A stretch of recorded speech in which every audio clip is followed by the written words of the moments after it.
अखिलेश, बहुत बड़ी कामयाबी भारतीय नेतृत्व के लिए।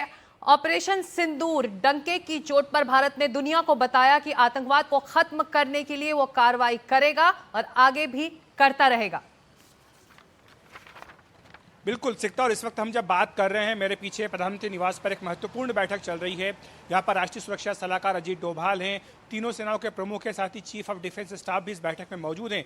ये पिछले 24 घंटे में तीसरी बैठक है जिसमें कि इतनी महत्वपूर्ण बैठक ये होने जा रही है। और आपको बता दूं कि इसमें इस लिहाज से भी महत्वपूर्ण है कि जो एक तरह का संघर्ष विराम करने का, इसको संघर्ष विराम कहना ज़्यादा ठीक होगा युद्ध विराम के बजाय, ये संघर्ष विराम करने का फैसला हुआ है दोनों ही देशों के बीच में, इसको अमल में कैसे लाया जाए। क्योंकि अभी खबर आ रही है कि पाकिस्तान ने भी अपना जो एयर स्पेस है वो खोलने का फैसला किया। तो भारत भी जाहिर सी बात है कि जो कदम उठाए गए हैं उन सबको लेकर के अब समीक्षा करेगा।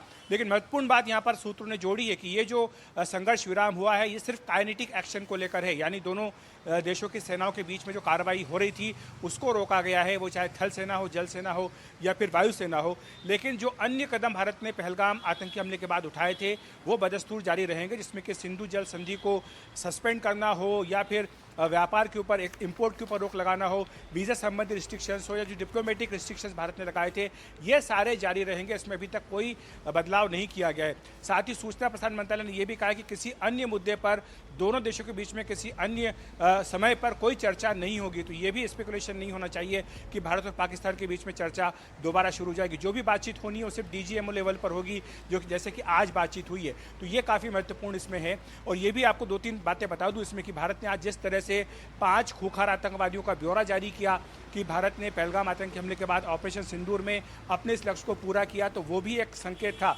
कि भारत ने यह संदेश देने की कोशिश की है कि जो मकसद था ऑपरेशन सिंदूर का वो एक तरह से काफ़ी हद तक पूरा कर लिया गया। दूसरी बात जो भारत के आला सूत्रों ने कहा, भारत सरकार के आला सूत्रों ने, कि अगर अब कोई भी एक्ट ऑफ टेरर होता है तो उसको एक्ट ऑफ वॉर माना जाएगा। ये भी अपने आप में एक बहुत बड़ा मैसेज था कि इसके जरिए भारत ने एक तरह से रेड लाइन खींच दी है कि अगर आगे भी पाकिस्तान इस तरह की कार्रवाई करता है तो भारत का जवाब वैसा ही होगा जैसा कि इस बार था। बिल्कुल। और राजीव रंजन, जिस तरह से शक्ति और संयम का समन्वय भारतीय सेना ने दिखाया और इसका साक्षी ना सिर्फ देश बल्कि दुनिया भी बनी। अब बिल्कुल सही कह रहे हैं कि प्रधानमंत्री ने पहलगाम में आतंकी हमला होने के बाद प्रधानमंत्री ने साफ तौर पर कहा था कि जो पहलगाम आतंकी हमले के जो साजिश करता है और जिन्होंने इस एक्ट को किया है हम उसके उम्मीद से भी कड़ी सजा देंगे। और उसके बाद देखिए क्या होता है, 9 आतंकी कैंप को तबाह किया जाता है पाकिस्तान के, जो केवल POK में नहीं बल्कि पाकिस्तान के प्रांत में भी। तो कह सकते हैं काफ़ी हद तक ऑब्जेक्टिव हासिल कर लिया गया। और भारतीय सेना का शुरू से कहना ये था कि हम तनाव बढ़ाना नहीं चाहते, लेकिन ये बहुत कुछ पाकिस्तान के ऊपर निर्भर करता है। जब भारत ने ऑपरेशन सिंदूर के तहत आतंकी ठिकानों को निशाना बनाया तो भारत का साफ तौर पर कहना था कि हमने केवल जो टेरर कैंप थे, टेरर के ठिकाने थे, हमने उनको केवल टारगेट किया। हमने पाकिस्तान के किसी मिलिट्री ठिकाने को टारगेट नहीं किया, हमने किसी सिविलियन पॉपुलेशन को टारगेट नहीं किया, क्योंकि हमारी फिलहाल जो उनसे कोई ऐसी दुश्मनी नहीं है। जो टेरर कैंप थे, आतंक के कारखाने थे, हमने उनको हिट किया है, एक मैसेज देने की कोशिश की है। लेकिन अगर पाकिस्तान तनाव बढ़ाता है तब हम कार्रवाई जरूर करेंगे। उसके बाद पाकिस्तान जो है लगातार जो है युद्ध विराम का उल्लंघन करता रहा। उसके बाद आपने LOC पर जो सरहदी इलाके में लोग रहते हैं, सिविलियन पॉपुलेशन को टारगेट करने लगा। इतना ही नहीं, जब पाकिस्तान जो है जिस तरह से ड्रोन के जरिए जो है और हमला करने लगा, मिलिट्री ड्रोन का इस्तेमाल किया, तब भारतीय सेना ने जवाबी कार्रवाई की। और नतीजा ये रहा कि पाकिस्तान जो त्राहिमाम करने लगा। उसके जो एयर डिफेंस सिस्टम है, लाहौर की बात करें, दूसरी जगहों की बात करें तो कई जगहों पर जो एयर डिफेंस सिस्टम है, जो पूरे एक कह सकते हैं कि जो ट्रैक करता है कहाँ बम गिर रहा है, कहाँ कोई मिसाइल आ रहा है, उस जो एयर डिफेंस सिस्टम है उसको जो है भारत ने पूरी तरह से तबाह कर दिया। जो कई सारे एयरफील्ड थे उनको बर्बाद कर दिया। और LOC के पास जो पाकिस्तानी सेना का इंफ्रास्ट्रक्चर था उसको भी तबाह कर दिया, जिससे उभरने में काफ़ी ज़्यादा वक्त लगेगा। तो भारतीय सेना का जो ऑब्जेक्टिव था, जो सरकार ने और देश ने जो जिम्मा सौंपा था, उसे काफ़ी हद तक पूरा कर लिया। पाकिस्तान को एक बार फिर से मैसेज दिया कि आतंक हमें बर्दाश्त नहीं है, अगर आप ऐसे हरकत कीजिएगा तो फिर से हम आपको सजा देंगे, फिर से आपके कड़े से निपटेंगे।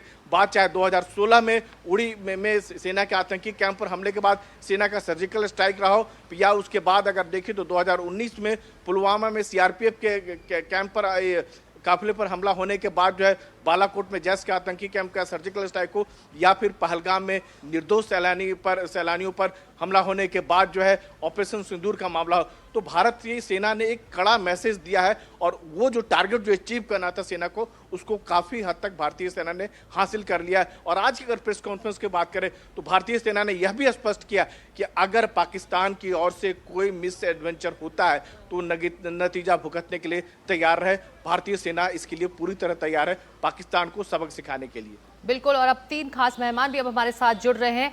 एयर कमांडर रिटायर्ड प्रशांत दीक्षित, रक्षा विशेषज्ञ अशोक सज्जनहार, पूर्व राजनयिक, और साथ ही डॉक्टर भारत बरई, अध्यक्ष हैं US India community foundation Chicago.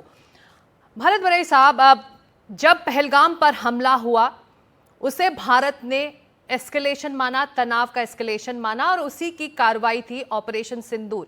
तो इस बैकग्राउंड में, इस परिप्रेक्ष्य में अमेरिका का डिप्लोमेटिक चैनल किस तरह से खुला रहा कि बातचीत यहां भी हो और सरहद पार भी हो?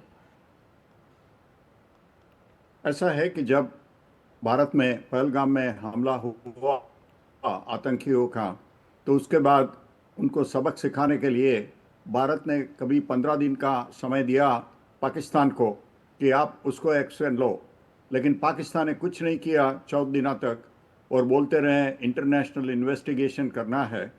तो उसके बाद भारत ने वो आतंकी अड्डों पर हमला किया उनको नष्ट करने के लिए, और काफ़ी बड़े आतंकियों को सफाई भी हो गया।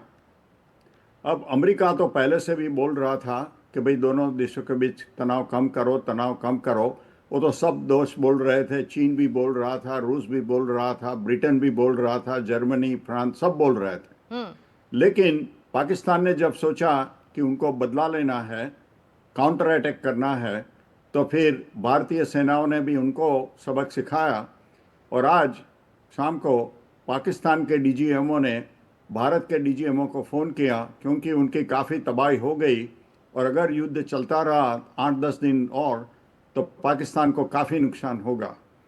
तो अमेरिका में अमेरिकी president, secretary of state, vice president, वो सब थोड़ा क्रेडिट तो लेंगे, लेकिन उसकी क्रेडिट सबसे ज़्यादा जाती है भारत की सेना को, कि जिसने पाकिस्तान के काफ़ी अड्डों पर नुकसान पहुंचाकर उनको सबक सिखाया।